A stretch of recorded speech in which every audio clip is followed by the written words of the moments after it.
बोधिसत्व, युगप्रवर्तक, विश्वरत्न लक्षात घ्या. मी बाबासाहेबांचा उल्लेख भारतरत्न असा करत नाहीये, कारण हल्ली लल्लू पंजू आणि चप्पडगंजू लोकांना भारतरत्न देण्याचा ट्रेंड इथल्या राज्यकर्त्यांनी चालवलेला आहे. त्यामुळे विश्वरत्न डॉक्टर बाबासाहेब आंबेडकर, मनोरंजनातून प्रबोधन आणि प्रबोधनातून परिवर्तन हा नवा प्रवाह सांगणारे साहित्य सम्राट, लोकशाहीर, सत्यशोधक कॉम्रेड अण्णाभाऊ साठे, बिरसा मुंडा, तंट्या भिल्ल, मा सावित्री, मा रमाई, मा जिजाई, फातिमा शेख या सर्व आदर्शांना अभिवादन. मी जरी सदाशिव पेठेत पुण्यात राहत असले तरी पेठेचा गुण मला लागायच्या ऐवजी माझाच गुण पेठेला लागण्याची जास्त शक्यता आहे. तरीही मांडणी करते. बघा, बाबासाहेबांच्या एकूण चळवळीचा अभ्यास करता अनेक लोकांना असं वाटतं की आपण जी चळवळ करतोय तीच खरी चळवळ करतोय. म्हणजे आमच्याकडे खूप सारे प्रवाह दिसतात. जसे आंबेडकरवाद्यांमध्ये प्रवाह आहेत, तसे ओबीसीमध्ये आहेत, तसे भटक्या विमुक्तांमध्ये आहेत, वेगवेगळ्या ठिकाणी. आणि प्रत्येकाला असं वाटतंय की मी जे करतो तीच खरी चळवळ करतो. म्हणजे पहा, काही लोकांना वाटतं की मी खरी चळवळ करतो. मग कसं काय? अहो, मी पांढरी साडी घालते, पांढरी ब्लाऊज घालते, पांढऱ्या माळा घालते, पांढरे कपडे घालतो आणि कार्यक्रम कुठलाही असो, कार्यक्रम कुठलाही असो. मग काही जणांना वाटतं की मी खरी चळवळ करतो, पांढरे कपडे घालतो म्हणजे मी चळवळ करतो. म्हणजे कसं? तर तो म्हणेल की अरे वा, कार्यक्रम कुठलाही असो, आम्ही लेकरू जन्मलं, बुद्धं नमामि, धम्मं नमामि, संघं नमामि. लेकराचा वाढदिवस असेल, बुद्धं नमामि, धम्मं नमामि. नवीन घर बांधलं, गृहप्रवेश करायचा आहे, बुद्धं नमामि, धम्मं नमामि, संघं नमामि.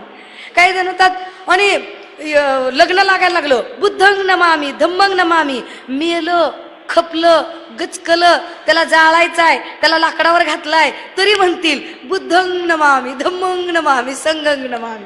आम्ही खरी चळवळ करतो. हा भाग वेगळा की याचा अर्थ त्याला कळतो की नाही, की बुद्धं नमामि म्हणजे काय, धम्मं नमामि म्हणजे काय आणि संघं नमामि म्हणजे काय. काही लोक म्हणतात नाही राव, आम्ही खरी चळवळ करतो. कसं काय? आम्ही वर्तमानपत्र काढतो. आम्ही वर्तमानपत्र काढतो आणि वर्तमानपत्रात लोक सुद्धा देणग्या देतात. आम्ही वाचक मेळावे लावतो आणि आम्ही रोज बातम्या छापतो. बौद्धास मारले, बौद्धास जाळले, बौद्धावर अन्याय, बौद्धावर अत्याचार, बौद्धाचे घर पाडले, बौद्धावर अतिक्रमण. काय नाही ते 4.5 वर्ष आम्ही अशा बातम्या छापतो. आणि नेमक्या इलेक्शनच्या शेवटच्या 6 महिन्यात ज्यांच्या विरोधात आम्ही 4.5 वर्ष लेखणी झिजवलेली होती, त्यांच्याच बाजूने आमची लेखणी गहाण टाकत त्यांचीच हुजरेगिरी आणि मुजरेगिरी करण्यात आम्ही शेवटचे 6 महिने घालवतो. आम्ही खरी चळवळ चालवतो. काही जण म्हणतात नाही राव, आम्ही खरी चळवळ चालवतो. कसं काय? अरे म्हणजे काय? अरे आपल्या एका इशाऱ्यावर गावात कुठेही बंद, संप, मोर्चा करत असेल, आपल्यालाच विचारलं पाहिजे. तशी दहशतच आहे आपली. हा भाग वेगळा की आमचा बंद, आमचा संप, आमचा मोर्चा हा कुठल्या तरी पक्षाने, कुठल्या तरी संघटनेने आणि त्या संघटनेच्या नेतृत्वाने पुरस्कृत केलेला असतो. आम्ही खरी चळवळ चालवतो. काही जण म्हणतात नाही राव, आम्ही खरी चळवळ चालवतो. न कसं काय? तर ते म्हणतात अरे वा, आम्ही निवडणुका लढवतो, आम्ही निवडणुकीचा फॉर्म भरतो, निवडणुकीसाठी उभे राहतो. हा भाग वेगळा की कोणी जर आम्हाला 50-50 हजार रुपये दिले तर आम्ही मागच्या दरानं फॉर्म काढून घेऊन बार्गेनिंगही करतो. आम्ही खरी चळवळ चालवतो. किंवा त्याच्याही पुढे जाऊन आम्ही आमचा फॉर्म ॲज इट इज ठेवतो, पण दिवसभर बेंबीच्या देठापासून बाबासाहेब ज्यांना सांगतो ओरडून ओरडून, ज्यांच्या विरोधात प्रचार करतो, रात्री त्यांच्याच बंगल्याच्या मागे गाडी थांबवून देता का मायबाप बोलतो म्हणून भीक माग्यासारखे थांबतो. आम्ही खरी चळवळ चालवतो. काही जण म्हणतात नाही राव, आम्ही खरी चळवळ चालवतो. म्हणजे कसं काय? अहो, कार्यक्रम कोणताही असो, परिसंवाद कुठल्याही विषयावर असो, वक्ते कुणीही असो, प्रत्येक परिसंवादाचा आणि प्रत्येक अधिवेशनाचा अध्यक्ष आमचाच असतो. आम्हीच असतो अध्यक्ष. आणि भाषणाची टेप आमची कितीही वर्ष झाली तरी एकच असते. ती कशी? आर्य बाहर से आए थे, 4 वर्ण, इतने गावों में, इतने तहसीलों में. त्याच्या पुढे आमची टेपच जात नाही. अरे आर्य बाहर से आए थे, समझ गए यार, समझ गए आर्य हमारे दुश्मन थे, बट व्हाट द नेक्स्ट? उसके आगे का क्या वो हम कुछ नहीं जानते. हम बस आंबेडकरी मूवमेंट का एक सत्संग चलाने जा रहे हैं. आंबेडकरी चळवळीतला सत्संग ज्याला जसा वाटतो तसा त्यांनी चळवळीचा अर्थ लावला. बाबासाहेबांना चळवळीचा अर्थ कसा अभिप्रेत असेल पहा. बाबासाहेबांनी चळवळीचा जो अर्थ लावला त्या अर्थात बाबासाहेब असं म्हणतात की माणसाला माणूस म्हणून जगण्याचा अधिकार देणारी चळवळ ती आमची चळवळ असेल. आमची चळवळ साधी सोपी माणसाला माणूस म्हणून जगण्याचा अधिकार देणारी चळवळ. म्हणजे पहा की महाडच्या चौदार तळ्याच्या पाण्याला जर तुम्ही 2 हाताची 2 पायाची माणसं आहात, तुम्ही त्या पाण्याला स्पर्श करू शकता, तर आम्ही सुद्धा तुमच्यासारखी 2 हाताची 2 पायाची माणसं आहोत, आम्हालाही त्या पाण्याला स्पर्श करण्याचा अधिकार आहे. जर तुम्ही काळाराम मंदिरात जाऊ शकता, रामाबद्दल आम्हाला फार आपुलकी नाही, पण माणूस म्हणून जर तुम्हाला तिथं जाण्याचा अधिकार आहे, तर माणूस म्हणून आम्हाला सुद्धा तिथं पोहोचण्याचा अधिकार असला पाहिजे. आणि हे आमचे माणूसपणाचे अधिकार जर एखादा मनुस्मृती सारखा ग्रंथ नाकारत असेल तर तो ग्रंथ सुद्धा जाळण्याचा अधिकार आम्हाला आहे, कारण माणूस म्हणून जगण्याची चळवळ आम्ही उभी करत आहोत. ही बाबासाहेबांनी सांगितलेली चळवळ. आता ही बाबासाहेबांनी सांगितलेली जी काही चळवळ आहे, या चळवळीचा जर आपण विचार केला की आतापर्यंतचा प्रवास पाहायचा ठरवला, हे मी जाणीवपूर्वक आज विषय मांडते कारण आवाज इंडियाचा कॅमेरा इथे आहे आणि तुम्ही जेवढे ऐकाल त्याच्या कितीतरी सहस्त्रपटीने नंतर हे लोक भारतभर ऐकतील आणि म्हणून ही सगळी भूमिका मांडली पाहिजे. तर बघा की बाबासाहेबांच्या चळवळीचे जर एकूण टप्पे पाहिले तर होतं असं की बाबासाहेबांच्या काळातली चळवळ आणि बाबासाहेबांच्या नंतरची चळवळ असे त्याचे 2 भाग करावे लागतात. बाबासाहेबांच्या काळातली चळवळ बघितली तर ही चळवळ प्रत्येक टप्प्यावर यशस्वीही झालेली दिसते. म्हणजे पहा की काळाराम मंदिराचा सत्याग्रह यशस्वी, चौदार तळ्याचा सत्याग्रह यशस्वी, मनुस्मृतीचं दहन यशस्वी, बुद्ध आणि धम्माचं लेखन यशस्वी, धम्माची दीक्षा देणं यशस्वी, संविधानाचं लेखन यशस्वी. अगदी एवढंच काय तर ओबीसीसाठी कलम 340 लिहिण्याची धडपड आणि त्यापोटी मंडल आयोग, कालेलकर आयोग या सगळ्या भानगडी बापटपर्यंत या लोकांना दखल घेतल्याशिवाय भागच नाही. हे सगळं करणं जे झालं ते निव्वळ आणि निव्वळ just because of that status, जे स्टेटस बाबासाहेबांनी राज्यघटनेमध्ये ओबीसीच्या आयोगाला दिलं होतं त्यामुळे. म्हणजे प्रत्येक टप्प्यावर ही चळवळ यशस्वी होत गेली. मग चला मी मुद्दाम घाईने मांडते, मला थोडंसं पुढे सरकायचंय. बाबासाहेबांच्या काळातली चळवळ प्रत्येक टप्प्यावर यशस्वी होते, बाबासाहेबांच्या नंतरची चळवळ नेमकी कशी होते. 56ला बाबासाहेब आमच्यातनं जातात आणि त्यावेळेला रिपब्लिकनचे तत्कालीन अध्यक्ष यानी शिवराजन यांचं एक स्टेटमेंट येतं, dead Ambedkar is more dangerous than alive. अर्थात मृत आंबेडकर जिवंत आंबेडकरांपेक्षा अधिक घातक असतील, खतरनाक असतील. याचा अर्थ असा होतो की तात्पर्य हे आहे की एक बाबासाहेब होते तर व्यवस्थेला त्यांनी एवढे हादरे दिले, पण बाबासाहेबांच्या नंतर काय असं म्हणून गाफील राहू नका, कारण बाबासाहेबांनी पेरलेले विचारांचे सुरुंग सहस्त्रपटीने वाढतील आणि तुमचं जगणं सळो की पळो करून सोडतील. त्या सगळ्यातनं तुम्हाला वाचायचं असेल तर बाबासाहेबांच्या चळवळीचा शास्त्रोक्त अभ्यास करा आणि ही चळवळच उभी राहणार नाही यासाठी सुरुंग लावण्याचे प्रयत्न करा. हे काही लोकांनी ठरवलं आणि या लोकांपासून सावध राहण्यासाठी फार मोठं सूचक वक्तव्य एन शिवराजांना केलेलं होतं की dead Ambedkar is more dangerous than alive, की काळजी करू नका, बाबासाहेब गेले तरी त्यांनी पेरलेले विचारांचे सुरुंग आमच्यामध्ये सहस्रावधीची ऊर्जेची बेट तयार करतील. झालं. आता एवढा आशावाद निर्माण केला, पण खरंच आम्ही तसे सुरुंग झालो का? जेव्हा आम्ही याचा प्रयत्न करतो, विचार करतो, तर त्यावेळेला असं लक्षात येतं की सुरुंग व्हायला काहीतरी कमी पडली. काय कमी पडली आहे? चला मग बाबासाहेबांच्या नंतरच्या चळवळीचे उपकालखंड बघूया की काय झालं या चळवळीचं नेमकं.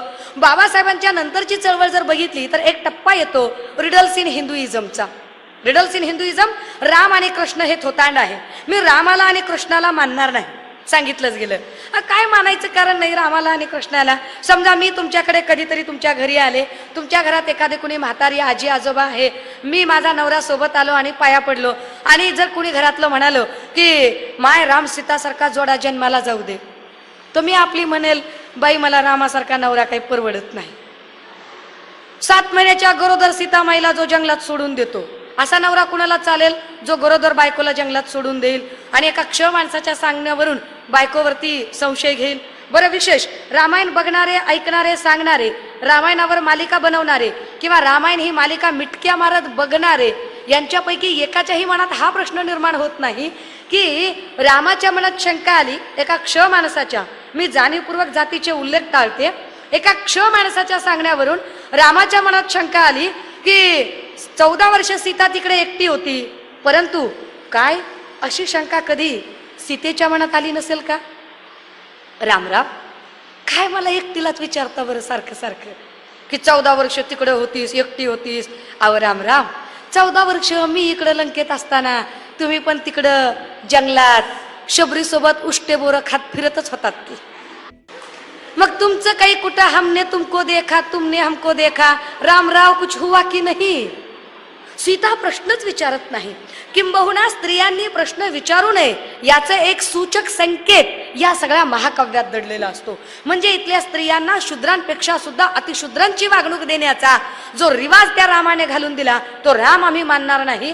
ते रिडल्स इन हिंदुइझम मध्ये सांगितलं. मी कृष्णाला मानणार नाही. काय करायचा कृष्ण? बायकांची कपडे पळवायचा, बायका आंघोळीला बसल्या तर त्यांना चोरून बघायचा, बायका कुठे काही बाजार बिजारला गेला तर त्यांना छेडायचा, आणि मग इकडे आसाराम बिसाराम सगळं सांगतात.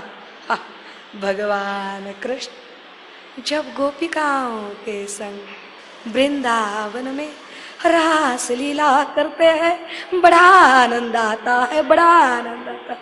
आईला आनंद आता. आता विचार करा, समजा आमच्या एखाद्या कॉलेजमध्ये शिकणाऱ्या पोराला जर आम्ही म्हणलं ए जा रे भाऊ एखाद्या कॉलेजमध्ये जा आणि छेड एखाद्या पोरीला, ट्युशनला चालली असली आणि आमच्या एखाद्या पोरानं जाऊन छेडलं समजा, आणि पोरगी जर म्हणली का रे घरात आई बहीण नाही का, आणि पोरग जर म्हणलं हे पहा मॅडम घरात आई आहे, बहीण आहे, सगळी नाती आहेत, सगळ्या नात्यांची अहमियत आम्हाला कळते, मात्र मैं कृष्ण का अवतार हूं, ये मैं नहीं कर रहा हूं, कृष्ण मुझसे करवा रहा है. चालते? त्यांनी केली तर रासलीला आणि आम्ही केलं तर कॅरेक्टर ढिला होय. तुमचं वल्ल बी जळते वाळलं बी जळते आणि आमचं का नुसतं धुपत का? नुसता धूर का? काय चाललंय नेमकं? राम आणि कृष्ण हे थोतांड आहे, आम्ही त्याला मानणार नाही हे सांगून ठेवलं. हा एक टप्पा होता चळवळीचा. एक नंतरचा टप्पा आला, एक नंतरचा उपकालखंड आला, तो आला पॅन्थरचा कालखंड. पॅन्थर बाबासाहेबांच्या नंतरच्या चळवळीतला जो टप्पा आहे, ही पॅन्थर जवी पवार, प्रेमानंद आवळे, अर्जुन डांगळे, राजा ढाले, नामदेव ढसाळ ही सगळी मंडळी पॅन्थर मध्ये आली होती. काय होती पॅन्थर? पॅन्थरची एक स्टाईल होती काम करण्याची. नो वकील, no appeal, no cheap, no cross, no argument, direct judgment. Direct judgment दिसेल तिकडे तेच ऑन दी स्पॉट न्याय द्यायचा आहे, दुसरं काहीच करायचं नाही. पॅन्थर म्हणजे बाबासाहेबांच्या नंतर काय या चळवळीचं उत्तर पॅन्थर मधनं मिळतंय असं लोकांना वाटत होतं. इतक्यात झालं काय, पॅन्थरच्या टप्प्यावर आमच्या चळवळीला काहीसं ग्रहण लागलं. पॅन्थर मध्ये फ्रिक्शन सुरू झाल्या. काय फ्रिक्शन सुरू झाल्या? मुळात पॅन्थरला संपवण्यासाठी इथे शिवसेना नावाचं पिल्लू आलं. कुणी उभं केलं हे पिल्लू? ज्या काँग्रेसला याची भीती वाटत होती की जर पॅन्थर उभी राहिली तर कदाचित फार मोठा आपल्याला धोका होऊ शकतो, फार मोठी वोट बँक इथनं हलू शकते, ती वोट बँक ज्यांना ॲज इट इज ठेवायची होती त्यांनी आपला एक उगाचा, ज्याला आम्ही खोटा खोटा असं म्हणतो, एक खोटा खोटा विरोधक, शिवसेना नावाचा विरोधक उभा केला. जर कुणी तुमच्यात UPSC MPSC तुमचे पाल्य करत असतील, तुमची मुलं जर UPSC MPSCचा अभ्यास करत असतील तर तुमच्या मुलांच्यासाठी हे खास ऐकून ठेवा. मी स्वतः UPSCला शिकवते, मी IAS ट्रेनिंगच्या मध्ये काम करते, मी यशदाची ऑफिसर आहे आणि UPSCच्या अभ्यासक्रमात आम्ही सेफ्टी वॉल थेरी नावाचा एक सिद्धांत शिकवतो. Safety wall theory. वॉल काय हे आपल्याला कळतं, सुरक्षा पाईप असतात. हे सुरक्षा नळीचे सिद्धांत. कसा सुरक्षा नळीचा सिद्धांत? झालं असं होतं, आपल्या सगळ्यांना असं वाटतं की 1885ला जी काँग्रेस स्थापन झाली होती ती काँग्रेस काहीतरी विशेष काम करणारी होती, किंवा ती काँग्रेस ही स्वातंत्र्य प्राप्तीची चळवळ होती. खरंच काँग्रेस स्वातंत्र्य प्राप्तीची चळवळ होती का? ओबीसीत असलेल्या आमच्या सगळ्या भावांनी हे जरा काळजीपूर्वक ऐकायचंय, म्हणजे तुमचा गळा कुणी कापला हे जरा कळेल. तुमचा गळा कापणाऱ्यांची जरा नावं तुम्हाला कळतील. झालं काय पहा की सर ॲलन ह्यूम नावाच्या माणसाने काँग्रेस स्थापन करण्यासाठी मदत केली, एवढाच इतिहास आपण वाचतो. याचा अर्थ असा आहे का की सर ॲलन ह्यूम हा इंग्रजांचा गद्दार होता? आणि काँग्रेसचा वफादार होता? मुळीच नव्हे. सर ॲलन ह्यूम हा इंग्रजांचाच वफादार होता, पण त्याने सेफ्टी वॉल थेरी मांडली. सेफ्टी वॉल थेरी काय आहे ही थेरी? 1857चं इथलं स्वातंत्र्याचं बंड झालं. 1857च्या बंडानंतर इंग्रजांना एक झटका बसला की अरे बापरे, भारतीय लोकांमध्ये प्रचंड असंतोष आहे, आपण हे बंड तर निपटून काढलं, पण पुन्हा जर असा भडका उडाला तर कदाचित आपलं अस्तित्व धोक्यात येईल. मग काय करूया? जे लोक हा ठासून असंतोष भरतायत त्या लोकांचे वॉल बनवूया. कारखाना असतो, कारखान्यामध्ये मोठं बॉयलर असतं, बॉयलरची चुकून जरी वाफ लागली तर माणूस होरपळून मरेल, आणि बॉयलरची वाफ जर बाहेर नाहीच जाऊ दिली तर बॉयलर फुटण्याचा धोका असतो. मग केलं काय जातं? बॉयलरला वॉल काढले जातात आणि बॉयलरचे वॉल असे वरच्या दिशेला नेले जातात. मग बॉयलर मधली गरम वाफ त्या वॉल्स मधून वर वर वर जाते. जशी वर जाईल तशी ती थंड होत जाते आणि बॉयलर फुटण्याचा धोका कमी होतो. भारतीयातल्या असंतोषाच्या वणव्याचा धोका टाळण्यासाठी इंग्रज सरकारने सर ॲलन ह्यूमला पुढे करून काँग्रेसची स्थापना केली. नेहरू, पटेल, गांधी हे सगळे इथला असंतोष थंड करणारे वॉल होते. हे सगळे वॉल, आणि या सगळ्या वॉलला या पद्धतीने वापरलं गेलं. आता विचार करा, हीच थेरी जेव्हा इथे काँग्रेस आली आणि बाबासाहेब 56ला जातात तेव्हा काँग्रेसने पॅन्थरच्या सोबत वापरली. काय की पॅन्थरच्या निमित्ताने दलितांच्या असंतोषाचा बॉयलर खदखदत आहे. हा जर बॉयलर जर फुटला तर कदाचित भल्या भल्या काँग्रेसी नेत्यांना धक्का लागेल आणि त्यात क्रमांक 1ला पवार साहेबांना लागेल. मग करायचं काय? अब उनके दिमाग में आया तो कोई टाल ही नहीं सकता भाई. उनके गांव का नाम ही बारामती है, 12 का आंकड़ा और उनका बहुत नजदीकी रिलेशन है. गांव के नाम में 12 है, जन्म तारीख 12 है, जन्म का महीना 12वां है, तो 12 और उनका बहुत अच्छा रिलेशन है. अब देखिए हुआ क्या है कि जसा ही काँग्रेसने पॅन्थरचा धोका ओळखायचा होता, शिवसेना नावाचं पिल्लू काढलं आणि शिवसेना हा काँग्रेसच्या तालावर नाचणारा परडीतला नागोबा. जेव्हा कधी त्यांना वाटावं तेव्हा त्यांनी परडी उघडावी, नागोबाने फुस करावं. जेव्हा कधी वाटेल की आता गरज नाहीये, परडी झाकावी, नागोबाने तलवार म्यान करावी. ही पद्धत चालली. याचाच परिणाम पॅन्थरमध्ये ठिकऱ्या झाल्या.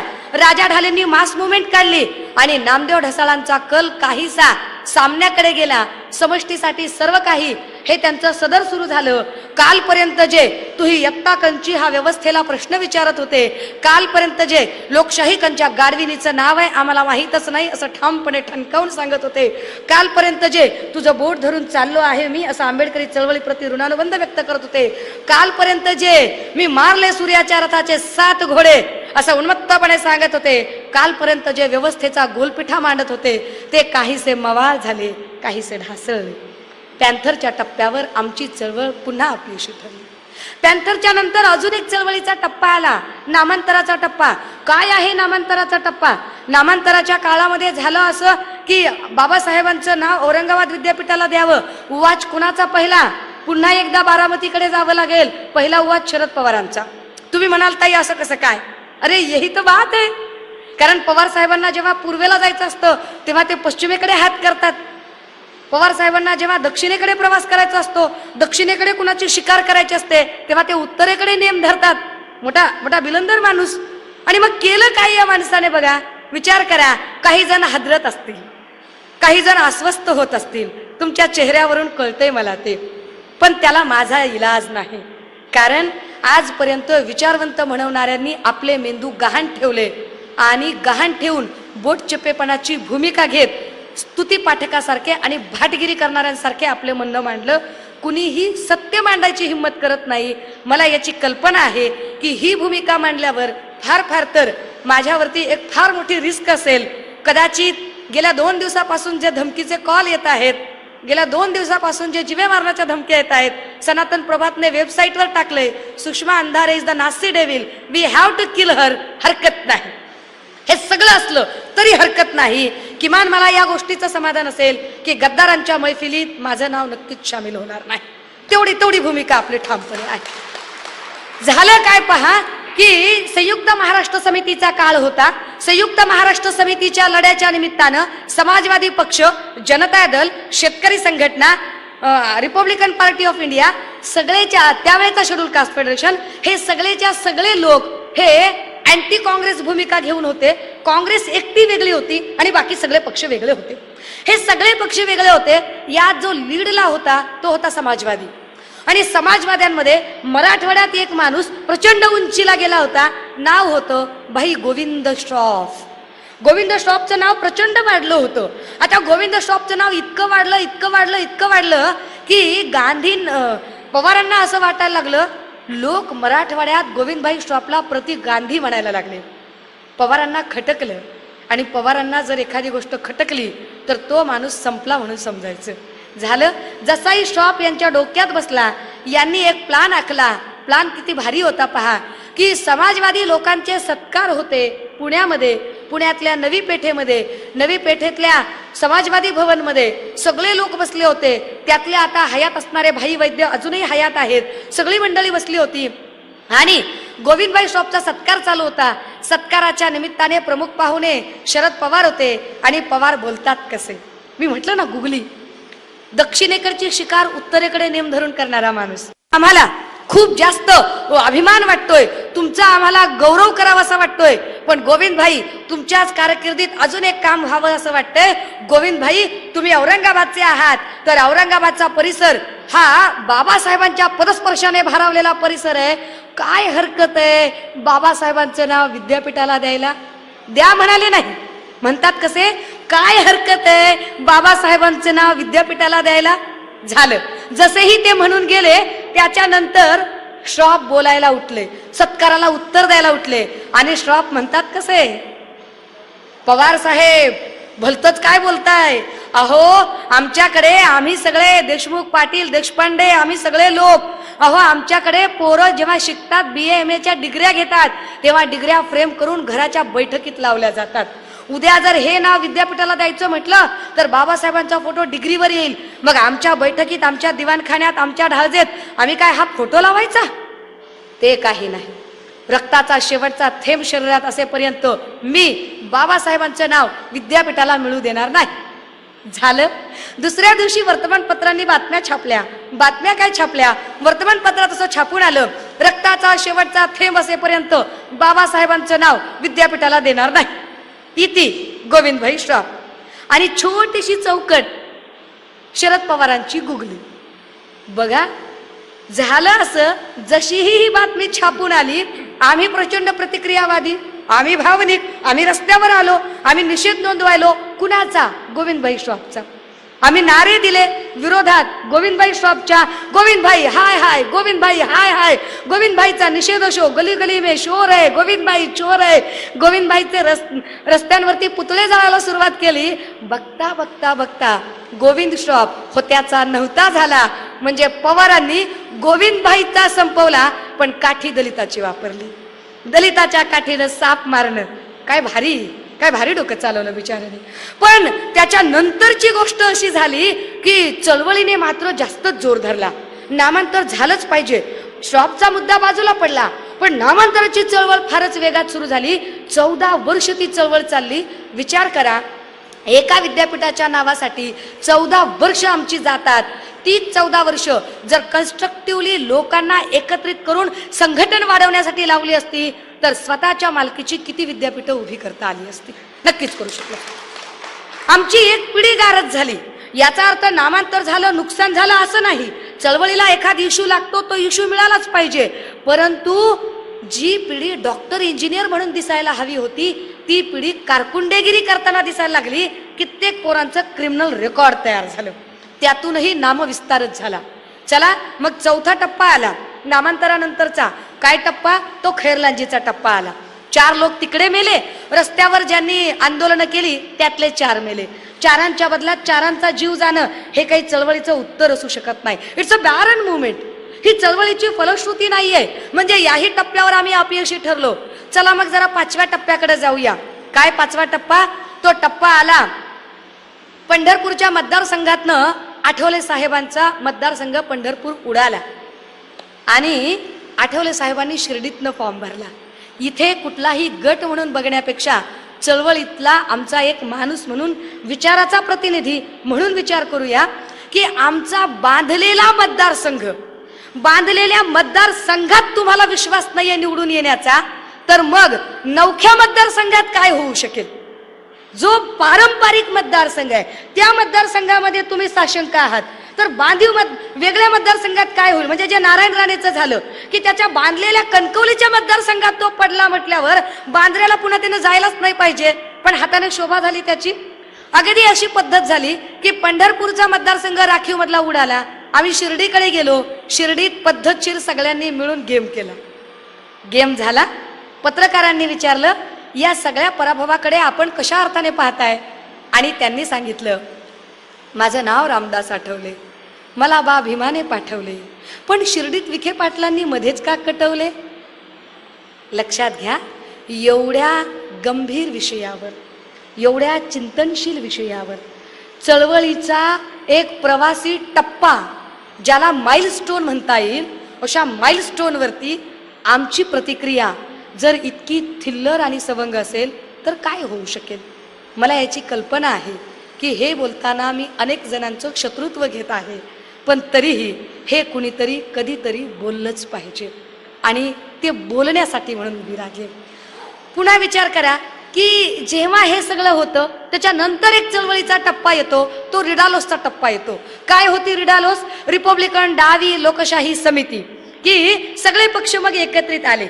मग त्याच्यामध्ये रिपब्लिकन पार्टी आली, स्वाभिमानी शेतकरी संघटना आली, शेकापा आली, समाजवादी आले, भाकपा आले, जनता दल आलं, माकपा आलं, सगळे जण एकत्रित आले आणि निवडणूक लढवायचं ठरवलं. एक तिसरा मोर्चा बांधला.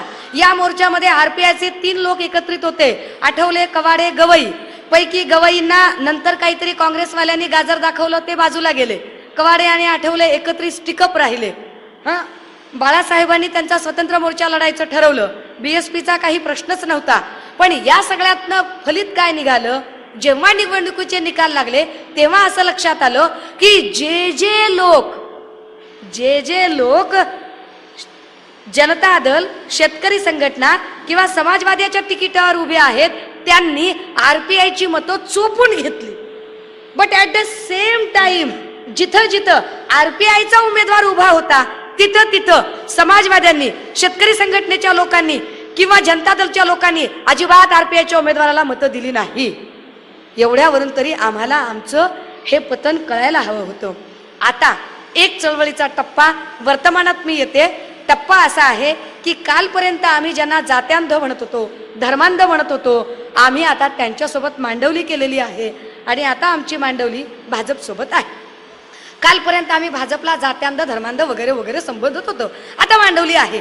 आता विचार करूया की चळवळीची एवढी सगळी अवनती का होते? बाबासाहेबांच्या काळात प्रत्येक टप्प्यावर चळवळ यशस्वी होत होती, मग बाबासाहेबांच्या नंतर प्रत्येक टप्प्यावर चळवळ इतकी अपयशी का होते? काय कारण आहे? काय इतकं आम्हाला अपयश पदरात पडते? त्याची जरा कारण मीमांसा करावी लागेल. मी फक्त हा राजकीय परामर्शच घेतला चळवळीतला, पण सामाजिक परामर्श तितकाच महत्वाचा आहे, आर्थिक परामर्श तितकाच महत्वाचा आहे की आमच्या चळवळी नेमक्या अपयशी का ठरतायत. आणि त्याचं महत्तम एक पहिलं कारण येतं की आमच्या चळवळी अपयशी ठरतात कारण ते अस्वस्थ होत असतील जरा जास्त, काय चाललंय म्हणून अस्वस्थ होतं कधी कधी माणूस. आमच्या चळवळी इतक्या अपयशी का ठरत आहेत याचं महत्तम कारण जर बघायचं झालं तर बाबासाहेबांनी सांगितलेल्या चळवळीचा आम्ही शास्त्रोक्त कधी अभ्यासच केला नाही. त्या चळवळीत त्यांनी सांगितलं होतं की जातनिहाय अर्थव्यवस्था मोडीत काढा, इथे राज्य समाजवाद आणा, भारत बौद्धमय करा आणि मग शासनकर्ती जमात व्हा. त्या टप्प्यांचा आम्ही विचारच केला नाही की जातनिहाय अर्थव्यवस्था मोडीत काढायची म्हणजे प्रत्येक जातीनं ठरलेलं काम करणं, पारंपरिक काम करणं हे इथून पुढे बंद झालं पाहिजे आणि ज्याची जशी गुणवत्ता आहे त्या पद्धतीने त्याने काम केलं पाहिजे. ही प्रघात जरी आम्ही रिझर्वेशनच्या निमित्तानं वेगवेगळ्या क्षेत्रात दिसलो असलो तरी ओबीसी असतील किंवा अजून एससी असतील, बलुतेदारीची मानसिकता काही गेली नाही. बलुत्याची मानसिकताच गेली नाही. काय होती बलुत्याची मानसिकता? बलुत्याच्या मानसिकतेमध्ये असं होतं, दिवसभर तुम्ही तुमचं काम करा आणि त्या कामाच्या नंतर संध्याकाळी किंवा वर्षाच्या काठी गावच्या पाटला देशमुखाकडे, गाव प्रमुखाकडे त्या सगळ्या सेवेचा मोबदला मागा. आता काय होतंय की आता हे सगळी पद्धत बदलली, पण सुरू असं झालंय की वर्षभर दिवसभर निवडणूकभर तुम्ही एखाद्या पक्षाच्यासाठी बलुतेदारी करा आणि त्याचा मोबदला म्हणून देता का मायबाप बलुत म्हणून एखादे काहीतरी मागणी करा, एखादं टेंडर, एखादं प्रमोशन, एखादं कमिशन, हा या पद्धतीचा खेळ सगळा सुरू झाला. आता त्यातच विचार असा करायची गोष्ट आहे की दुसरा टप्पा की आम्हाला भारत बौद्धमय करायचा होता. किती भारत बौद्धमय करू शकलो? नागपूर मधले आम्ही सगळेजण आहोत. नागपूरला तर बाबासाहेबांनी दीक्षा दिली माय बापाच्या इमानदारीनं.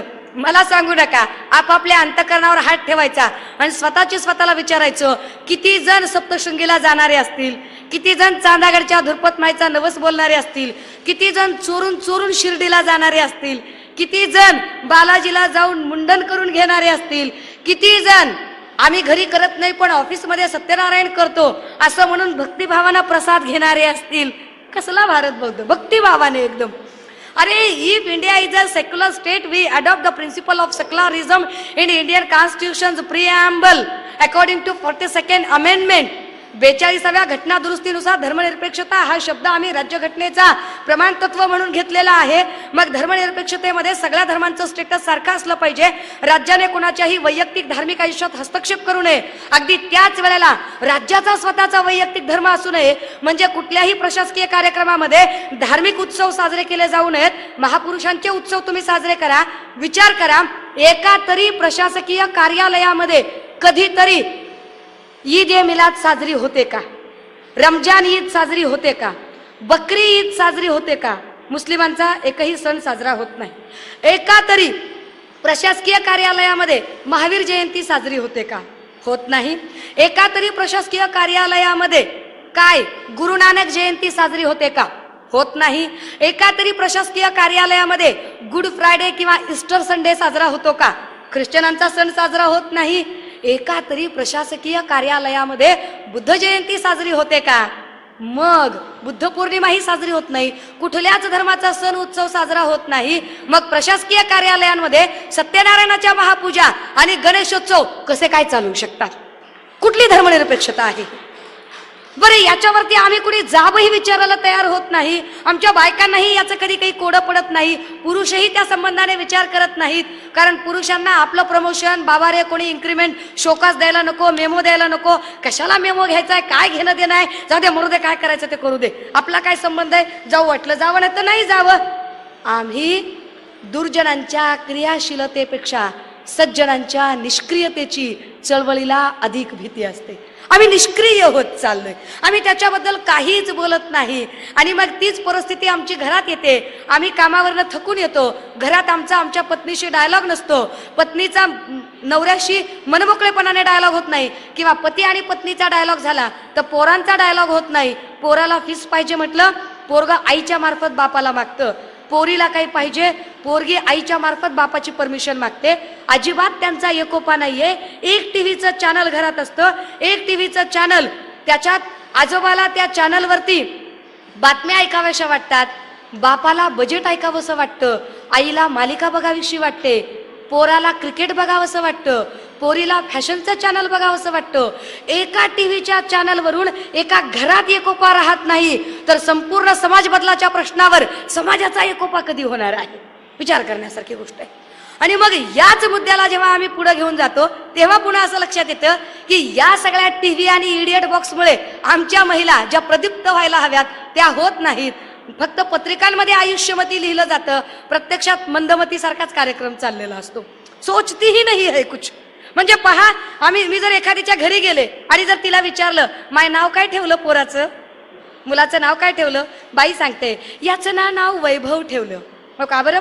वैभव लक्ष्मीचे उपास करत होते, वैभव ठेवलं. नाव काय ठेवलं? संतोष ठेवलं. संतोषी मातेचे उपास करत होते. नाव काय ठेवलं? नरेंद्र ठेवलं. का बरं? नानीच्या नरेंद्रनाथाच्या वाऱ्या करत होते. वाऱ्या करता करताच झालं, वाऱ्या करता करताच. आता विचार करा, वैभव लक्ष्मीच्या नवसाचा वैभव, संतोषी मातेच्या नवसाचा संतोष, नरेंद्रनाथाच्या नवसाचा नरेंद्र, नवऱ्याच्या नवसाचा एखादा हाय का नाही? हा, भारत असा कसा अजब गजब लोकांचा देश आहे? प्रोडक्शन एका कंपनीचं आणि लेबलिंग दुसऱ्याच कंपनीचं. वाय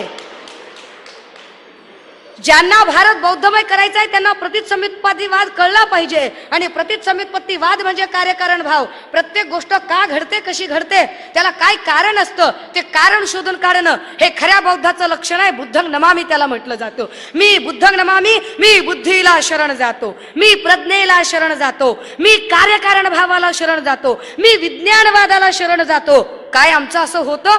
हम सोचते ही नहीं है इसके बारे में, कभी कभी सोचते नहीं इसके बारे में कि ये छोटी छोटी घटनाएं हमारे बेटे पे, हमारे बेटी पे क्या असर कर रही है. अरे हमारे बाप दादा, हमारे परदादा जिन्हें इतना बुद्धिज्म पता नहीं था, उनसे कुछ गलती हो गई, चलो मान लेते हैं. लेकिन हम इतने बड़े ज्ञानी, इतने बड़े विद्वान होकर घूम रहे हैं. बाबा साहब जैसे हमें ही पता है इस तरह से कुछ ऐंठ कर घूम रहे हैं और हम ही नहीं बता पा रहे हैं कि प्रतिसंवित्पत्तिवाद क्या होता है. कभी हमारी कोई स्त्री कहती है की ताई आम्ही असं काही करत नाही बरं, पहा आम्ही तर पांढरे कपडे घालतो, आम्ही पांढऱ्या माळा घालतो ताई, आमच्याकडे वंदना होते, आम्ही मेडिटेशन कॅम्पला जातो आणि आम्ही असलं कुठलंही कर्मकांड करत नाही. पण कळत नकळतपणे तुम्ही सुद्धा त्याच व्यवस्थेला सपोर्ट करत असता. कसं, मी उदाहरणासह सांगू शकेल तुम्हाला. पहा, आमच्याकडे आता अशी परिस्थिती आली आहे की अगदी महिन्याकाठी 5 ते 7 हजार रुपये कमावणारा जरी माणूस असेल तरी त्याला वाटतं की त्याचं लेकरू कॉन्व्हेंटला शिकलं पाहिजे. मग ते लेकराला जून मध्ये कॉन्व्हेंटला टाकतात, ते ऑफिसर पर्यंत सगळेजण जून मध्ये लेकराला कॉन्व्हेंटला टाकतात.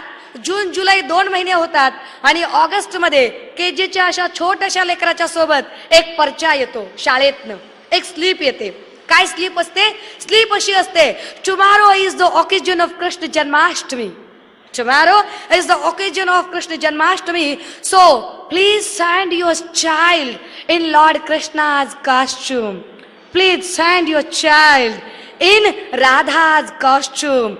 और हमारी ये बहन जी पांढरी साडी घालते, पांढऱ्या माळा घालते, जी मेडिटेशन करते, जी वंदना करते, जी बाबासाहेब कोळून पिल्याचा मोठ्या ठसक्यात सांगते, तिच्या हे डोक्यात येत नाही की अरे त्या शाळेमध्ये कधीच असा पर्चा पाठवला जात नाही की tomorrow is the occasion of the birth anniversary of great sculptor of Indian constitution. So please send your child in the costume of doctor B.R. Ambedkar. Never. ते कधीच म्हणत नाही. म्हणजे B.R. आंबेडकरच्या कॉस्ट्यूम मध्ये तुमच्या लेकराला पाठवा, ज्योतिबाच्या कॉस्ट्यूम मध्ये तुमच्या लेकराला पाठवा, किंवा महात्मा बसवेश्वराच्या कॉस्ट्यूम मध्ये तुमच्या लेकराला पाठवा, तुकोबारायांच्या कॉस्ट्यूम मध्ये तुमच्या लेकराला पाठवा. यावरती शाळेतनं एकही पर्चा येत नाही. पण शाळेतनं तुमच्या लेकराला कृष्ण जन्माष्टमी किंवा रामनवमीच्या एका प्रसंगी आणि कृष्णाच्या कॉस्ट्यूम मध्ये पाठवा असा पर्चा येतो. आणि आमची शिकल्या सवरलेली, बुद्धिझम मानणारी, बाबासाहेब समजून घेणारी, विज्ञानवादाच्या गप्पा करणारी लेकरं कलेक्टरची परीक्षा द्यायले तर, डॉक्टर इंजिनियर व्हायले तर, नातवंड आपले शिकायला चालले तर, तरी त्या बाईच्या डोक्यात येत नाही की मी या शाळेला असा का विचारू नये की तुम्ही, if India is a secular state then how dare you. तुम्ही हे धाडसच कसं करू शकता की जर धर्मनिरपेक्ष राज्यामध्ये अशा पद्धतीने तुम्ही एकाच धर्माचा सण उत्सव आणि त्यात आमच्या पोरांवर संस्कार करता. काय तुमच्या पोरांना आम्ही असे काही संस्कार केले कधी? तुम्ही कुठल्याही धर्माचं काहीच बोलू नका, आमच्याही धर्माचं बोलू नका, तुमच्याही धर्माचं बोलू नका, तुम्ही धर्मनिरपेक्ष शिक्षण द्या. काय आम्ही बोलू शकतो का? आम्ही बोलू शकत नाही. बोललं पाहिजे पण आम्ही बोलू शकत नाही. आणि का बोलू शकत नाही तर चळवळीच्या अपयशाचं मग तिसरं कारण सापडतं, आमचं अर्थकारण सक्षम नाही. आमचं अर्थकारणच मुळात सक्षम नाहीये. का आमची इतकी अडचण येते? का आम्ही अडल्या नडल्यासारखे होतोय? का आम्ही बोलू शकत नाही एखाद्या मंत्रालयामध्ये किंवा सरकारी ऑफिसेसमध्ये की तुम्ही धर्मनिरपेक्षतेच्या तत्वाला बाधा देताय? एखाद्या कारखान्यामध्ये, एखाद्या बँकेमध्ये जेव्हा गणेशोत्सव केला जातो किंवा सत्यनारायणाची पूजा केली जाते, तुम्ही अपोज करू शकत नाही. तिथे का करत नाहीत तुम्ही अपोज? अडचण अशी आहे की तिथे अपोज करायचा असेल तर कदाचित तुम्हाला नोकरी गमावण्याची किंमत मोजण्या इथपर्यंत तुम्हाला लढा द्यावा लागेल. आणि ती नोकरी गमावण्याची जर किंमत जरी मोजायची तुम्ही ठरवली तर तुमच्या नावावर किंवा तुमच्या एकूण संख्याबळावर जे आपलं राजकारण शेकू पाहत आहेत त्यांनी तुमच्या स्वाभिमानाला जिवंत ठेवण्यासाठी असं एक सक्षम अर्थकारण उभं केलेलं नाही. कदाचित समजलं नसेल तर सोपं करून सांगते. विचार करा, एक MLC चा असतो, एक MLC आमदार होतो, त्याचा सुद्धा साखर कारखाना निघतो. एखादा विधान परिषदेचा राज्यसभेवरचा निवडलेला मेंबर, साधा झेडपीचा मेंबर, त्याचा साखर कारखाना असतो, त्याची सुतगिरणी असते, त्याची ऑइल मिल असते, त्याची डेअरी असते, त्याची बँक असते, त्याची फॅक्टरी असते, त्याचं स्वतःचं इकॉनॉमिकल युनिट उभं राहतं. काय आमची माणसं सत्तेत नव्हती का? काय आमच्याकडे आमदार नव्हते? कवाडे सर आमदार होते. काय आमच्याकडे खासदार नव्हते? बाळासाहेब खासदार होते. काय आमच्याकडे मिनिस्टर नव्हते? आठवले साहेब मिनिस्टर होते. आमचं एकाच तरी साखर कारखाना, डेअरी, बँक, फॅक्टरी काहीतरी उभा आहे का की ज्याच्या बळावर आम्ही म्हणू शकू, अरे पाणी सोडतो तुझ्या नोकरीवर, आमचे माणसं आमची बहादर आहेत, आमचं अर्थकारण सक्षम करायला आम्ही स्वाभिमानी माणसं आहोत, आम्ही स्वाभिमान म्हणून तिकडे जाऊ. तुमचा स्वाभिमान शाबूत ठेवण्यासाठी मुळात तुमची रोजीरोटी तर स्वाभिमानाने चालली पाहिजे. आमची रोजीरोटी त्यांच्या ओंजळीनं पाणी भरून चालते, आमचं अर्थकारणच सक्षम नसतं, आम्ही गप्पा कशा काय करणार? कसे बोलणार आम्ही? मग आम्ही का बोलू शकत नाहीयेत?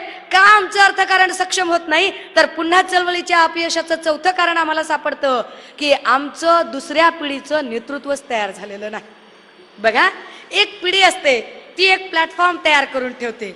जमशेदजीने एक प्लॅटफॉर्म तयार केला, पुढे त्यांच्या पोरांनी त्याच्यावरती प्लांटेशन केलं, काम केलं, स्टील वर्क केलं. त्याच्या पुढच्या पिढीने त्याच्यात प्रोडक्शन, लेबलिंग, पॅकेजिंग, डिस्ट्रीब्युटिंग, काय 12 भानगडी केल्या. हे असतं एक. आमच्या आधीच्या पिढ्यांनी सपोज त्यांच्या विचारांचे कष्ट होते, काही उभं करणं शक्य नव्हतं, पण परिस्थिती अशी झालेली होती की आता या 50 वर्षाच्या काळात ज्या म्हणून पिढ्या तयार झाल्या, त्या पिढ्यांकडून जी अपेक्षा होती त्यांच्याकडून ते उभं राहत नाहीये. का उभं राहत नाहीये याची कारण मीमांसा जेव्हा आम्ही करतो तेव्हा आमच्या असं लक्षात येतं की दुसऱ्या पिढीचं नेतृत्वच उभं नाही. विचार करा, गोपीनाथ मुंडे 2014 ला गेले. गोपीनाथ मुंडे 2014 ला गेले, पण गोपीनाथ मुंडेची पोरगी पंकजा 2009 ला आमदार होती. म्हणजे काळाची पावलं ओळखत त्यांनी आपली पोरगी 5 वर्ष आधी तयार करून ठेवली होती. विलासराव देशमुख 2013 मध्ये गेले, पण विलासरावांचा पोरगा अमित देशमुख 2009 ला आमदार झाला. सुशील कुमार शिंदे 2014 ला पराभूत झाले, पण सुशील कुमारची पोरगी सोलापूर मधून 2009 ला आमदार झाली. बाळ ठाकरे 2012 मध्ये गेले, पण बाळ ठाकरेच्या नंतरची पिढी, बाळ ठाकरेच्या हयातीतच उद्धव आणि आदित्य नातवंडापर्यंतची पिढी त्याने तयार करून ठेवली होती. आपण असा विचार करूया, आमच्या मधली पिढी काय आम्ही सांगू शकतो का की अगदी कांशीरामजी होते, कांशीरामच्या हयातीत त्यांनी त्यांच्या नंतरचं नेतृत्व बहन मायावती उभं केलं होतं. पण आज घडीला जर विचार केला तर लक्षात येतं की कवाडे सरांच्या नंतर दुसऱ्या पिढीचं नेतृत्व कोण सांभाळणार? त्या गटाचं नेतृत्व काय असेल? आठवले साहेबांच्या नंतर त्या पिढीचं नेतृत्व कुणाकडे असेल? बाळासाहेबांच्या नंतर या पिढीचं नेतृत्व कुणाकडे असेल? अरे बहन मायावतीच्या नंतर या पिढीचं नेतृत्व कुणाकडे असेल? दुसऱ्या पिढीचं नेतृत्वच तयार नाहीये, म्हणजे गट संपला की संपला विषय. पुढची पिढी, पुढचं राजकारण, पुढची चळवळ ठप्प करणार का? इतके स्वकेंद्रित विचार कसा होऊ शकतो की आमची पिढी, आमची चळवळ, आमची राजकारण हे उभंच केलं जात नाही आणि आम्ही सगळे स्तब्ध असतो, आम्ही सगळे शांत असतो, आम्ही काहीच बोलत नाही, आळीमिळी चुपचिळी. म्हणजे अगदी इतके बंद डोळे, बंद ओठ, बंद त्या पापण्यात, आज प्रिये मी खरी प्रीत पाहिली तुझ्यात, इतकं कसं रोमॅन्टिक मूड मध्ये शांत शांत शांत चाललेलं असतं. कुणीही बोलत नाहीये याच्यावरती की अरे हा सगळा तिढा सुटणार कसा? आणि मग हा तिढा सोडवायचा असेल तर नव्या पिढीचं नेतृत्व उभं करावं लागेल. पण नव्या पिढीचं नेतृत्व उभं करायचं असेल तर कुठलीही एक जात कधीच संपूर्ण राजकारणात डॉमिनंट ठरत नसते. एक जात एका जिल्ह्यात प्रबळ असू शकते, एक जात एका तालुक्यात प्रबळ असू शकते, पण एक जात संपूर्ण राज्याच्या, देशाच्या राजकारणात प्रबळ असत नाही. त्यासाठी अनेक जातींचं सहकार्य घ्यावं लागतं. काय परिस्थिती आहे चळवळीची की आमचा माणूस जर निवडणुकीला उभा राहिला तर त्याची मजाल नाही की ओपनच्या बंगलोज आणि ओपनच्या सोसायटीमध्ये जाऊन प्रचार करायची. तो प्रचार आपल्याच एरियात करतो आणि आपल्याच एरियात गाडी थांबवतो. असं का होतं? आम्ही माणसंच जोडत नाही. आणि म्हणून जर चळवळीच्या अपयशाचं कारण शोधायचं असेल तर मग पुढचं कारण असं सापडतं की आम्हाला ओबीसी सोबत जोडूनच घ्यावं लागेल. आम्हाला ओबीसी सोबत जोडून घ्यावं लागेल. पण ओबीसी सोबत जोडून घेण्यासाठी ओबीसींना हे समजावून सांगण्याची गरज आहे की बाबासाहेबांनी जे काम केलं ते फक्त एका कास्ट आणि कम्युनिटीसाठी नाही, तर बाबासाहेबांचं काम इथल्या प्रत्येक शोषित, पीडित आणि वंचितांसाठी केलेलं काम आहे. याचाच अनुभव घ्यायचा असेल तर हेही लक्षात ठेवावं लागेल की Babasaheb is not a private limited company. काही स्वार्थी लोकांनी ती प्रायव्हेट करण्याचा प्रयत्नही केला, कारण त्यांना वाटतंय दुकानदारीवर कोणी अधिकार जमवेल का, म्हणून ते तसं करतात. Babasaheb is not a private limited company. Babasaheb is a global leader and we have to show him as like a global leader. जर त्यांना ग्लोबल लीडर म्हणून आपल्याला जगाला सांगायचं असेल तर बौद्धांनाच बाबासाहेब सांगण्यापेक्षा बौद्धांनी भटक्यांमध्ये जाऊन, बौद्धांनी ओबीसीमध्ये जाऊन बाबासाहेब सांगण्याची खरी गरज आहे. ती पूर्ण होते का बघा. म्हणजे पहा की बऱ्याच लोकांना असं वाटतं बाबासाहेबांनी आमच्यासाठी काय केलं. आमच्यासाठी नाही काय केलं बाबासाहेबांनी. त्यांना हे सांगितलं गेलं पाहिजे की कलम 341-42 हे SC ST साठी नंतर लिहिलं गेलं, पण कलम 340 हे ओबीसीसाठी सगळ्यात आधी लिहिलं गेलं. आणि 340 नुसार त्यावेळेला लिहून ठेवलं की मी कलम 340 मध्ये अशी तरतूद करतोय की जेव्हा कधी पहिली निवडणूक होईल, पहिलं सरकार येईल, तेव्हा पहिल्या सरकारने राष्ट्रपतीच्या सल्ल्याने इथे पहिलं ओबीसीचं कमिशन नेमावं. आता परत कर्मचाऱ्यांमध्ये जर आमचे काही ओबीसी भाऊ असतील तर त्यांना असं वाटेल काय ताई तुम्ही बोलताय ना, आम्ही विश्वास ठेवायचा. अहो बाबासाहेबांनी असं कलम लिहून ठेवलं, मुळात असा पेचच कशाला घातला. बाबासाहेब जर इतके विद्वान होते तर डायरेक्ट त्यांनीच का बरं यादी दिली नाही, असं तुम्हाला वाटणं स्वाभाविक आहे की बाबासाहेबांनी डायरेक्ट जातींची यादी तयार करायची होती. पेच कशाला घातला की आयोग नेमान, आयोगाने यादी करावी. उसका भी जवाब है. त्याचं कारण असं होतं की तत्कालीन व्यवस्थेतल्या ओबीसीच्या नेत्यांना बाबासाहेब जातींची यादी मागत होते. एकही ओबीसीचा नेता जातीची यादी देत नव्हता. कदाचित हे ऐकल्यावर पुन्हा ओबीसी कर्मचाऱ्यांच्या मनात प्रश्न निर्माण होईल की त्यांनी यादी मागायची काय गरज आहे, यादी त्यांच्याकडेच असायला काय हरकत आहे. अगदी बरोबर आहे, यादी बाबासाहेबांनी पण दिली पाहिजे. पण आता समजून घ्या, समजा मी नागपूरमध्ये आले, मला नागपूरमधलं फारसं काही माहीत नाही आणि मी रिक्षा केली आणि मी रिक्षावाल्याला असं म्हटलं की अरे दादा मला त्या इंदोराच्या तिकडच्या भागामध्ये जायचंय, इंदोरा भागामध्ये. रिक्षावाल्याला काय वाटेल, अरे रिक्षात बसलेली जी कुणी आहे ही जयभीमवाली आहे, हिला इंदोरा भागात जायचंय. त्याला एवढं कळेल की मी जयभीमवाली, मी बौद्ध आहे. पण त्याला हे कळेल का की मी आंधवं नाही का, मी लाडवं नाही का, मी तिळवं नाही का, मी सोमस आहे का, मी इनकर आहे का. चालतं ना, विदर्भात जास्तच चालतं.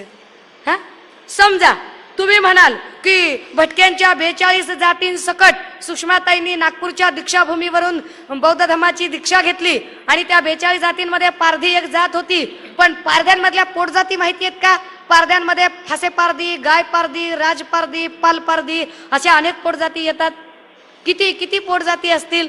अगदी याच पद्धतीने समजा एखादा माणूस म्हणला, रिक्षात बसला, म्हणाला अहो मला जरा सावतामाळी नगरात नेऊन सोडा. रिक्षावाल्याला वाटेल गाडीत बसलेला माळ्याचा आहे, पण माळ्यांमधली पोटजात माहिती आहे का?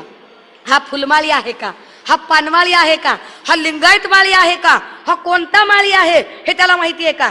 किंवा रिक्षात एखादा कुंभार बसला, जर म्हणाला अरे मला संत गोरोबा नगरामध्ये नेऊन सोड, रिक्षावाला वाटेल बसलेलं कुंभारच आहे. अरे पण कुंभारात हा माती कुंभार आहे का, गाडी कुंभार आहे का, लोहार कुंभार आहे का, लिंगायत कुंभार आहे का? रिक्षावाल्याला काय माहिती आहे? त्याला फक्त न्यायचं काम तो करतोय.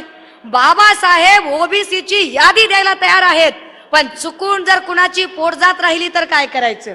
आणि म्हणून बाबासाहेबांना असं वाटतंय की ती पोटजातींची यादी एका प्रॉपर चॅनल कडून यावी. ओबीसीच्या तत्कालीन नेत्यांनी ती यादी दिली नाही, म्हणून कलम लिहावं लागलं की कलम 340 नुसार ओबीसीचा आयोग नेमावा. समस्त ओबीसी भावांना हे कळलं पाहिजे की यानंतर बाबासाहेब 52च्या इलेक्शन नंतर कायदेमंत्री झाल्यावर तत्कालीन प्रधानमंत्री नेहरूंना सांगत होते की नेहरूजी ओबीसीचा आयोगाचं काय झालं, ओबीसीचा आयोग तुम्ही बसवा. आणि नेहरूंनी ऐकलं नाही. बाबासाहेबांनी ओबीसीच्या रिझर्वेशनसाठी राजीनामा दिला. तो राजीनामा कुणी वाचूही दिला नाही. एखाद्या संसद सदस्याला पार्लमेंटमध्ये राजीनामा वाचण्याचा स्वातंत्र्य असतो, तो त्याचा विशेषाधिकार असतो. बाबासाहेबांना तो विशेषाधिकारही नाकारला जातो. मग बाबासाहेब आपलं म्हणणं तात्कालीन त्यांच्या चळवळीच्या मुखपत्रात छापून आणतात. मग लोकांना त्यांची ती भूमिका कळते. आता विशेष गोष्ट लक्षात घ्या की बाबासाहेबांच्या राजीनाम्याच्या नंतर जनरेटा फार वाढत होता, म्हणून नेहरूंनी पुण्याचे खासदार चित्पावन काकासाहेब कालेलकर, खासदार कालेलकरांना बोलावलं. आयोग नेमला, कालेलकर आयोग. आयोगाच्या अध्यक्षाने 53ला आयोग नेमला, 55ला अहवाल दिला. काय सांगितलं आयोगामध्ये? 3343 जाती ओबीसी मध्ये येतात. हे कालेलकर आयोगाची आकडेवारी होती. ढोबळ मानाने इरावती कर्वे आणि GS धुर्वे हे मानववंश शास्त्रज्ञ सांगतात की या देशात 6500 प्रमुख जाती आहेत. विचार करा, 6500 पैकी जर 3343 जाती या ओबीसी मध्ये येत आहेत असं सांगितलं जातंय. याचा अर्थ निम्म्याच्या जवळपास जाती आधीच एवढ्या एससीतल्या जाती बाबासाहेबांच्या प्रभावाखाली होत्या. पुन्हा या ओबीसीच्या जातींना जर कळलं की हे आरक्षण बाबासाहेबांमुळे मिळालेलं आहे तर तेही बाबासाहेबांच्याच प्रभावाखाली जातील. मग आपल्या हातात काय राहील? नेहरूंना भीती होती. आणि नेहरू त्या काळात लिहितात, कुणाला विश्वास नसेल तर पुणे विद्यापीठात या, डॉक्टर बाबासाहेब आंबेडकर अध्यासनामध्ये या. ही सगळी पत्र याच्या प्रती तुम्हाला बघायला मिळतील. काय लिहिलंय? नेहरू असे म्हणतात की Kalelkar, what is this? This is a dead warrant for brahminism. Please don't write. Kalelkar, अरे हे मृत्यू घंटा आहे ब्राह्मणांसाठी, वाजवू नकोस. आणि कालेलकर लगेच म्हणतात, नेहरूजी आपण माझे एकच पत्र पाहिलंय, कृपया दुसऱ्याही पत्राचं अवलोकन व्हावं. आणि दुसरं पत्र एनव्हलप मधलं काढलं. काय पत्रात होतं तर आयोगाचा अध्यक्ष असं लिहितोय की आयोगाचा अध्यक्ष या नात्याने मी ओबीसी मध्ये 3343 जातींचा समावेश करतोय, परंतु यांना आरक्षण द्यावेच या मताचा मी अजिबात नाही. ज्याला अध्यक्ष केला तोच राजीनामा, तोच सांगतोय की आरक्षण देऊ नका. 53चा आयोग, 55ला अहवाल आला तसा गेला. मग नेहरू गेले, मग शास्त्री आले. शास्त्रीला बिचारायला काहीच काम करता आलं नाही, त्यांचं सँडविच झालं. मग इंदिराजी आल्या. इंदिराजींनी अजिबात आयोगाचं काहीही केलं नाही. 75ची आणीबाणी झाली. मग 77ला मध्यावधी निवडणुका झाल्या आणि 77च्या मध्यावधी निवडणुकीमध्ये मोरारजी देसाई पंतप्रधान झाले. आणि मोरारजी देसाईंना पुन्हा लोकांनी सांगितलं की ओबीसीच्या आयोगाचं काय, ओबीसीच्या आयोगाचं काय. आणि मोरारजी देसाईंनी 1977ला बिंदेश्वरी प्रसाद मंडल यांच्या अध्यक्षतेखाली एक आयोग नेमला, ज्याला आम्ही मंडल आयोग म्हणतो. हा आयोग 77ला नेमला. याचा अहवाल 79ला आला. काय सांगितलं अहवालाने? मंडल आयोगाने सांगितलं ओबीसी मध्ये 3743 जाती येतात. पहिल्या आयोगाने सांगितल्या होत्या 3343 जाती आणि मंडल सांगतंय 3743 जाती, म्हणजे पहिल्यापेक्षा 400 जाती जास्त. 6500 एकूण जाती, 6.5 पैकी 3743 म्हणजे निम्म्यापेक्षा जास्त, म्हणजेच 52%. ओबीसीचा आकडा 52% आला कसा? म्हणजेच 52%. पण 77च्या आयोगाचा अहवाल 79ला आला, पण 79ला मोरारजीचं सरकार पडलं होतं. एकमेका असहकार्य करू आणि अवघी पिढी गार करू म्हणत त्यांनी एकमेकांना गार केलं होतं. मोरारजींचं सरकार पडलं. मध्यावधी निवडणुका आल्या. पुन्हा इंदिरा गांधी निवडून आल्या. बाईंना लोकांनी मंडल आयोगाची अंमलबजावणी सांगितली. बाईंनी अजिबात अंमलबजावणी केली नाही. त्यानंतर 84ला बाई गेल्या. 84ला इंदिरा गांधीची हत्या झाली. आणि 84च्या हत्येच्या नंतर मग राजीव गांधी, अजिबात आयोगाबद्दल चर्चा नाही, मधल्या काळात 89ला व्हीपींचं सरकार आलं. व्हीपी सिंगला असं वाटलं चलो जाते जाते हिस्ट्री में नाम कर जाएंगे, काय हरकत आहे, त्याच्या काय डोक्यात नव्हतं, पण हिस्ट्रीत अजरामर व्हायचं होतं. 52% आरक्षण देऊन दिलं पठ्ठ्याने, पण हत्ती सोडून दिला आणि शेपूट धरून ठेवलं. 27% दिले आणि उर्वरित राखून ठेवलं. त्या 27% मराठा जात होती. काळजीपूर्वक, त्या 27% मराठा जात होती. पण अडचण अशी आहे की मराठ्यांनी रस्त्यावर येऊ नये याचाही प्रबंध तत्कालीन राज्यकर्त्यांनी करून ठेवला होता. तो कसा? 89ला जेव्हा मंडल आला, मंडलला विरोध करण्यासाठी, म्हणजे ओबीसी सगळ्या भावांनी याच्याकडे लक्ष देण्याची गरज आहे की मंडलला विरोध करण्यासाठी अडवाणींनी कमंडलूची रथयात्रा काढली. अगदी त्याच वेळेला मंडलला विरोध करण्यासाठी आता जो आम आदमीच्या गप्पा मारतोय त्या अरविंद केजरीवालने युथ फॉर इक्वॅलिटीचा बॅनर काढला. आणि मंडलला विरोध करण्यासाठी अरविंद केजरीवाल किंवा लालकृष्ण अडवाणी यांनी जसा उघडपणे विरोध चालू ठेवला होता, काँग्रेस मात्र यांच्यापेक्षा पुढची, त्यांनी उघड विरोध नाही केला. त्यांनी स्ट्रॅटेजी काय केली? त्यांनी असं सांगितलं की एक ऍक्ट पास करा. ऍक्ट कुठला? तर म्हणाले अॅट्रॉसिटी ऍक्ट पास करा. का ओबीसी आणि का एससी एकत्र येत नाही, त्याचं मूळ इथं आहे. एक ऍक्ट पास करायचा, atrocity act. Atrocity act according to article 17 chapter 3 in Indian constitution according to fundamental rights.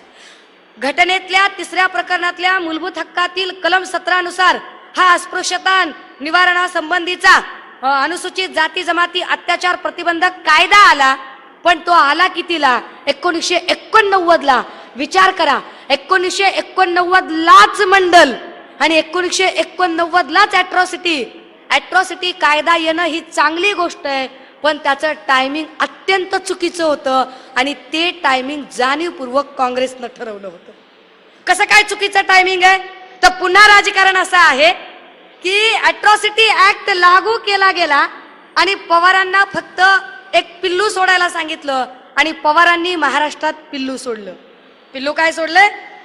मराठ्यांनो सावधान, रस्त्यावर जाऊ नका. अरे हे जे सगळे तुम्हाला आंबेडकरी जनता रस्त्यावर दिसते ना, ही तुमच्या मदतीसाठी नाहीये, ही ओबीसीच्या आरक्षणासाठी रस्त्यावर आलेली नाहीये, ही अॅट्रॉसिटी ऍक्टच्या अंमलबजावणीसाठी रस्त्यावर आलेली आहे. आणि मग हा अॅट्रॉसिटी ऍक्ट ते तुमच्याच विरोधात वापरणार आहेत. हा अॅट्रॉसिटी ऍक्ट ते मराठ्यांनाच गारद करण्यासाठी वापरणार आहेत. झालं. मराठ्यांनी आजूबाजूला बघितलं, सगळीकडे आंबेडकरी जनता दिसत होती, पण आंबेडकरी जनता रस्त्यावर का आली होती? कारण 52ला त्यांच्या बापाच्या झालेल्या अपमानाचा बदला घेण्यासाठी कलम 340 नुसार ओबीसीचं आरक्षण पूर्णत्वाला जाण्यासाठी तमाम जनता रस्त्यावर आली होती, ती या आरक्षणाला न्याय देण्यासाठी. पण पवारांनी विष पसरवलं. मराठे परावृत्त झाले. जे रस्त्यावर येऊ शकणारे होते ते सगळे घरात जाऊन बसले. कदाचित आरक्षणाचा तिढा तेव्हाच सुटला असता, तो तिढा सुटूच शकला नाही.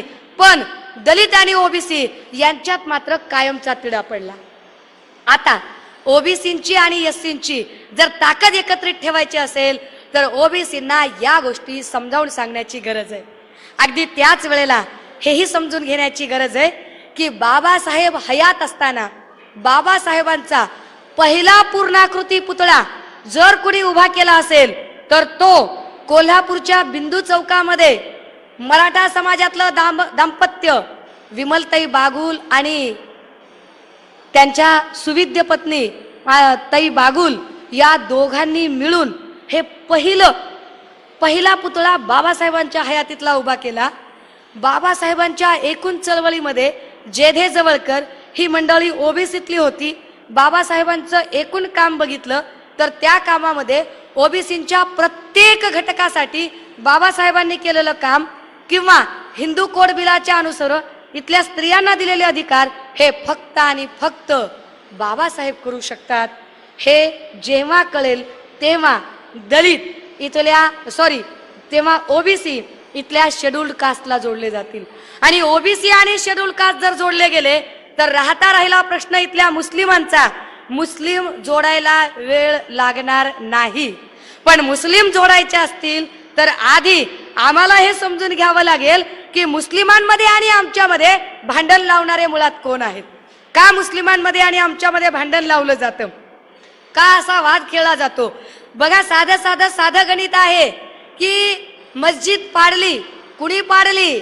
मस्जिद पाडली भाजपच्या लोकांनी. किती तारखेला पाडली? 6 डिसेंबरला पाडली. कुणाचंही प्रार्थना स्थळ उद्ध्वस्त झालं तर ते लोक रिॲक्ट होतीलच. त्यांनी रिॲक्ट होणं स्वाभाविक आहे. उद्या आमच्या विहारावर कुणी हल्ला केला, आम्ही रिॲक्ट होणार. उद्या कुणी मंदिर पाडलं, हिंदू रिॲक्ट होणार. उद्या कुणी गुरुद्वाऱ्यावर अटॅक केला, शीख रिॲक्ट होणार. शिखांचं रिॲक्ट होणं काय असतं हे इंदिराजींच्या हत्येनंतर संबंध भारताने बघितलेला आहे. मग मस्जिद पडल्यावर मुसलमानांनी रिॲक्ट होऊ नये असं म्हणणं कितपत योग्य आहे.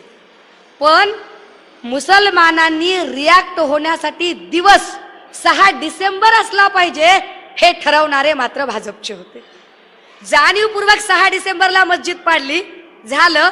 सगळ्या मुस्लिम भावांनी 6 डिसेंबरला काळा दिवस म्हटलं. 6 डिसेंबर जो आमच्यासाठी अत्यंत संवेदनशील दिवस, हा दिवस त्यांनी काळा दिवस म्हटलं. आमच्या मनात अडी निर्माण झाली.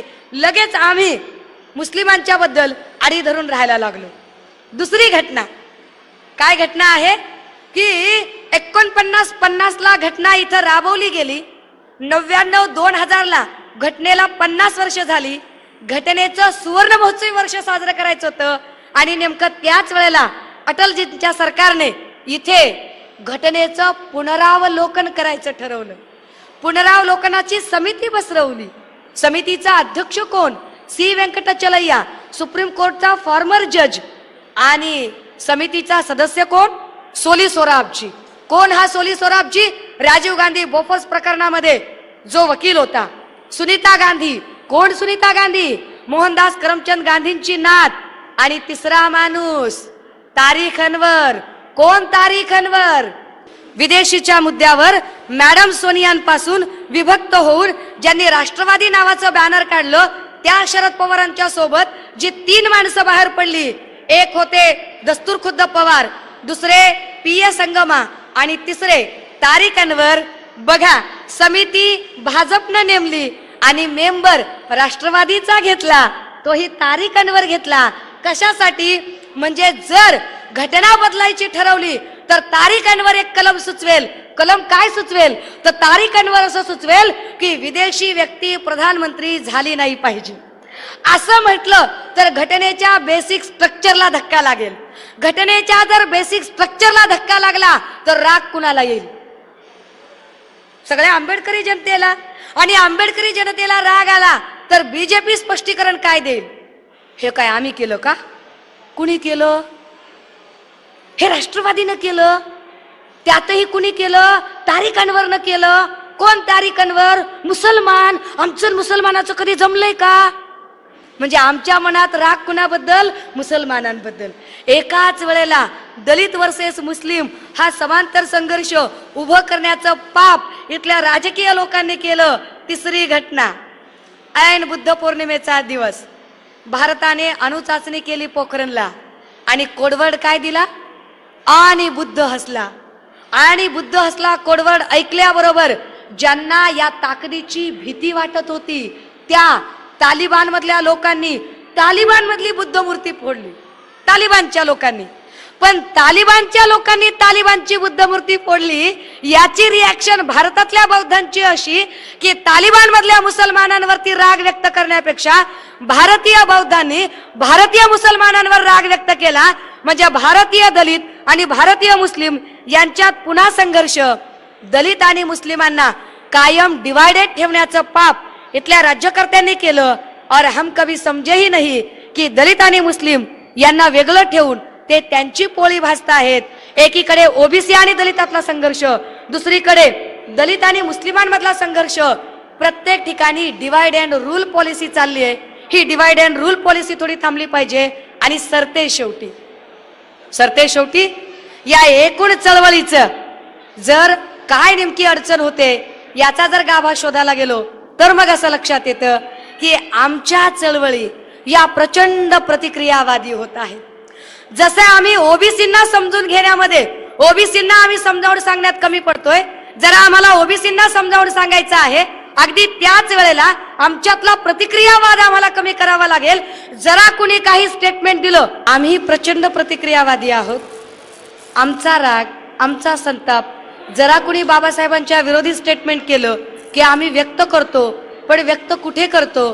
फार फार तर व्हॉट्सअपवर आणि फेसबुकवर, सोशल मीडियावर आम्ही आमची आदळापट करतो। आमचं म्हणणं त्यांच्यापर्यंत कधी पोहोचतच नाही, कारण आमचा स्वतःचा ॲक्शन प्लॅन नाहीये। आमचं महत्तम कारण असं की आमची स्वतःचा थिंक टँकही नाही। लक्षात घ्या, काँग्रेस काँग्रेस काँग्रेस, गल्लीपासून दिल्लीपर्यंत काँग्रेस दिसते, कारण गांधी पटेलांपासून ते नेहरूंपर्यंत काँग्रेसचा थिंक टँक ठरलेला आहे। भाजप जिंकते, कारण भाजपचा थिंक टँक बजरंग दल, सनातन प्रभात, विश्व हिंदू परिषद, अखिल भारतीय विद्यार्थी परिषद, राष्ट्रीय स्वयंसेवक संघ या सगळ्यांनी तो थिंक टँक तयार झालेला आहे। अगदी यूपी मध्ये बीएसपीचं सरकार येतं, कारण कांशीराम नावाचा थिंक टँक तिथं तयार असतो, म्हणून मायावतींचं सरकार येतं। महाराष्ट्रात एका थिंक टँकची गरज आहे। आता मग महाराष्ट्रात थिंक टँक नाही का?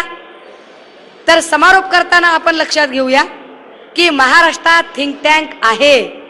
प्रचंड विद्वान माणसं आहेत, प्रचंड हुशार माणसं आहेत, प्रचंड इथे खूप जास्त चिकित्सक माणसं आहेत।